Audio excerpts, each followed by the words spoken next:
Microsoft ప్రపంచవ్యాప్తంగా 4800 మందిని ఉద్యోగాల నుంచి తొలగిస్తోంది.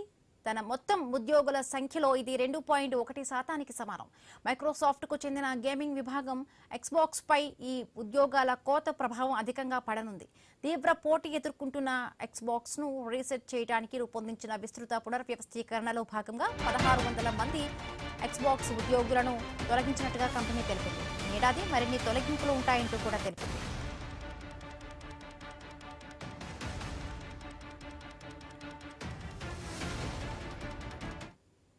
మరొకవైపు కేవలం వ్యయ నియంత్రణ చర్యగా కాకుండా మైక్రోసాఫ్ట్ పనిచేసే విధానంలో విస్తృత మార్పులో భాగంగానే ఈ ఉద్యోగుల తొలగింపులను చేపడుతున్నట్టుగా కూడా సంస్థ చీఫ్ పీపుల్ ఆఫీసర్ అమీ కోల్మన్ తెలిపారు. వేగంగా మారుతున్న పరిశ్రమలో వినియోగదారుల అవసరాలకు తగ్గట్లుగా సేవలు అందించే స్థితిలో మైక్రోసాఫ్ట్ ను ఉంచే ప్రాధాన్యాలపై సిబ్బంది, పెట్టుబడులు, శక్తిని కేంద్రీకరిస్తున్నామన్నారు.